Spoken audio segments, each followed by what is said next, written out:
5분 말씀. 오늘 제목은 의를 위해 핍박받는 것, 천국 백성의 증거입니다. 산상수훈속 8복 마지막 부분인 의를 위하여 핍박을 받은 자의 복입니다. 논의를 진전시키려면 먼저 핍박을 불러일으키는 의가 무엇인지부터 규명돼야 합니다. 광의적으로는 율법적 의나 사회적 공도도 포함될 수 있지만 협의적으로는 예수 그리스도를 믿음으로 말미암아 모든 믿는 자에게 미치는 하나님의 의로 한정됩니다. 성경의 모든 의는 대개 믿음의 의를 지향합니다. 예수님이 제자들에게 하나님의 나라와 그 의를 구하라고 했을 때에 그 의도 율법적 공의가 아닌 말 그대로 하나님 나라의 의, 곧 믿음의 의입니다. 왜냐하면 하나님 나라는 믿음의 의로 통치되는 나라이기 때문입니다. 심지어 성경이 율법을 말할 때조차 그것은 율법 자체보다 죄인을 믿음의 의로 인도하려는 율법의 몽학선생 역할을 의미했습니다. 이같이 율법이 우리를 그리스도에게로 인도하는 몽학선생이 되어 우리로 하여금 믿음으로 말미암아 의롭다함을 얻게 하려 함이니라. 갈라디아 3장 24절. 빌립이 나다나엘을 찾아 이르되 모세가 율법에 기록하였고 여러 선지자가 기록한 그 일을 우리가 만났으니 요셉의 아들 나사렛 예수니라. 요한복음 1장 45절. 기독교가 최초의 순교를 말할 때 헤롯의 불륜을 책망하다 목배임을 당한 세례 요한보다 복음의 의를 전파하다가 죽은 스데반을 앞세우는 것은 기독교가 믿음의 의를 지향하고 있다는 증거입니다. 의를 위한 핍박을 그리스도를 인한 핍박과 동일시한 본문의 구조 역시 의가 믿음의 의임을 확정받게 합니다. 의를 믿음의 의로 단정 지우게 하는 결정적인 요인은 무엇보다 구속사적인 측면에서입니다. 곧 믿음의 의라야 그리스도가 단번에 이룬 속죄의 완전성과 율법의 종결성을 담보해주고 구속사의 정점인 그리스도의 피를 가치롭게 만들기 때문입니다. 그럼 복음의 의를 위하면 왜 핍박이 따르는가? 복음의 의를 위하면 왜 핍박이 오는가? 이에 대한 본격적인 논의에 앞서 의로 인한 핍박이 믿음의 의로 인한 핍박이라는 사실이 먼저 확고히 되어야 합니다. 이는 일반적으로 율법적 의 혹은 사회적 공도를 행하는 자에게는 핍박보다는 오히려 칭송이 따른다는 사실 때문입니다. 특히 공도와 윤리가 땅에 떨어진 작금에는 더욱 그러합니다. 연일, 강도, 폭행, 살인 등이 유수의 머릿기사로 등장하는 이 시대에 선인의 의행은 찬사를 이끌어내기에 충분합니다.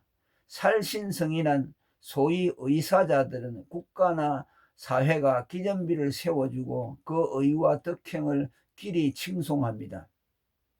그러나 믿음의 의를 위해 헌신하는 이들을 향해 박수 쳐주는 사람은 거의 없습니다. 지금도 세계 곳곳에서 전도자들이 복음을 전하다가 이 악행과 순교를 당하지만 공중파의 뉴스거리가 되질 못합니다. 찬송 가사 그대로 이름도 없이 빛도 없이 쓰러져 갈 뿐입니다. 수년 전 A국에서 단기 선교 중 인질로 잡히고 한 명이 죽기까지 했지만 정부와 국민들로부터 칭송은커녕 국제적 망신거리를 만든 꼴통들이라고 비난만 받았습니다. 만일 자선단체들이 구제나 의료봉사를 하다가 그랬다면 국가는 대대적으로 칭송하는 보도를 했을 것입니다. 그리고 믿음의 의를 쫓는 자들이 환영받지 못하는 것이 비단 어제 오늘만의 일이 아니라는 사실도 유념되어야 합니다. 믿음의 의의 원천인 예수 그리스도 자신이 세상에서 그런 대접을 받았습니다. 빛이신 그는 어두움의 세상으로부터 미움을 받았습니다. 그리고 그것의 배후에는 마귀가 있었습니다. 예수 그리스도를 은 30에 판 유다의 배반 역시 사단의 사주 때문이었습니다. 요한복음 13장 26절에서 27절. 스머나 브가모 교회의 순교자들 역시 믿음을 대적하는 사단의 공격에 의해 생겨났습니다. 계시록 2장 10절, 1장 3절. 예수님은 자신을 죽이려는 유대인들을 향해 저희 앞이 마귀 짓거리를 한다고 했습니다. 요한복음 8장 37절에서 44절. 자기 의를 우상화하는 인간의 교만 역시 본능적으로 믿음의 의를 대적합니다.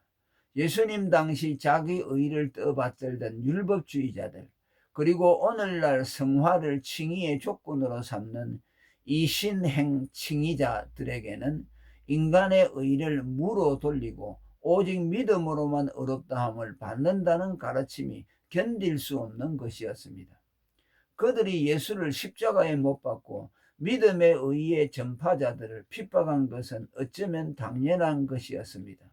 그리고 이 핍박은 단순한 핍박을 넘어 거짓된 모함과 엮어진 핍박입니다. 기독교인들이 예수를 믿음의 주로 받드는 것을 그를 정치적 메시아로 옹립해 로마 정부를 전복시키려는 획책이라는 모함으로부터 그들이 믿음의 의를 강조하는 것은 율법을 폐하여 조상들이 전해준 여호와 신앙을 폐기하려 한다는 모함으로까지 다양했습니다. 이러한 모함들이 결국 예수를 유대인의 왕이라는 죄목으로 십자가에 매달았고, 사도들이 전파한 믿음의 의는 나사렛 괴수 이단의 가르침으로 정죄됐습니다. 이로 보건대 종교개혁 시대에 이신칭의를 가르친 루터가 율법 폐기주의자라는 음해를 받고, 오늘날 복음의 의를 전파하는 자들이 값싼 은혜를 전파한다, 사람들을 끌어모으려고 쉬운 구원을 가르친다는 모함을 받는 것은 어쩌면 당연해 보입니다. 의를 위해 핍박받는 것은 천국민됨의 증거입니다. 의를 위하여 핍박을 받는 자는 천국이 저희 것임이라는 복음의 의를 위해 핍박을 받아야 천국에 들어간다는 뜻이 아닙니다. 여러 사례들을 통해 누차 언급됐듯이 하나님 자녀됨이나 영생이나 천국 입성은 오직 그리스도를 믿음으로만 됩니다.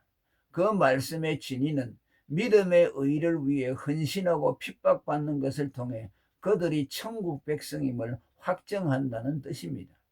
율법의 의만이 지배하는 세상에서 악행과 심지어 순교를 당하면서까지 사람은 오직 믿음으로만 의롭다함을 받는다는 것을 전파하는 사람들은 누가 보더라도 세상의 사람들이 아닙니다. 천국은 의를 위해 핍박받는 자의 것이라는 말씀의 또 다른 의미는 전도자들이 믿음의 의를 전파할 때 천국이 경험된다는 뜻입니다. 즉 믿음의 의가 전파되는 전도 현장에는 핍박과 함께 하나님 나라의 임재도 경험된다는 뜻입니다. 이는 전도자가 믿음의 의를 전파할 때 자신이 세상의 이방인으로 느껴지는 것과 함께 맞물리는 경험입니다. 이러한 하나님 나라의 경험이 전도자들로 하여금 핍박을 이기게 하고 평생 복음 전도에 투신할 수 있게 합니다. 스데반 집사가 순교의 위험 앞에서도 확신에 찬 복음의 의를 말할 수 있었던 것은 전도시 열린 천국 경험 때문이었습니다. 스데반이 성령이 충만하여 하늘을 우러러 주목하여 하나님의 영광과 및 예수께서 하나님 우편에 서신 것을 보고 말하되, 보라 하늘이 열리고 인자가 하나님 우편에 서신 것을 보노라 한데, 사도행전 7장 55절에서 56절. 영국의 청교도 전도자 존 번연이 복음의 의를 말할 때마다 하늘로부터의 이상한 힘이 자신을 북돋는 것을 느꼈다고 한 것도 같은 맥락입니다. 마지막으로 믿음의 의를 전파하다가 핍박을 받은 자가 받는 상급에 대해 말하고자 합니다. 나를 인하여 욕하고 핍박하고 거짓으로 너희를 거스려 모든 악한 말을 할 때에는 너희에게 복이 있나니 기뻐하고 즐거워하라. 하늘에서 너희의 상이 큼이라. 마태복음 5장 11절에서 12절. 핍박받는 전도자에 대한 하늘의 큰 상 약속은 예수님이 그들의 전도 헌신을 크게 여기신다는 뜻과 함께 복음 전파를 장려하시려는 그의 의도도 간파됩니다. 다음에 상급 약속에도 예수님의 그런 의도가 나타납니다. 나와 및 복음을 위하여 집이나 형제나 자매나 어미나 아비나 자식이나 전토를 벌인 자는 금세에 있어 집과 형제와 자매와 모친과 자식과 전토를 100배나 받되 핍박을 겸하여 받고 내세의 영생을 받지 못할 자가 없다라고 했습니다. 금생과 내생의 복을 약속하시면서까지 기어코 우리에게서 복음의 헌신을 이끌어내리는 예수님의 충정이 담겨 있는 내용입니다. 이래도 전도 하시기를 주저하겠습니까? 할렐루야.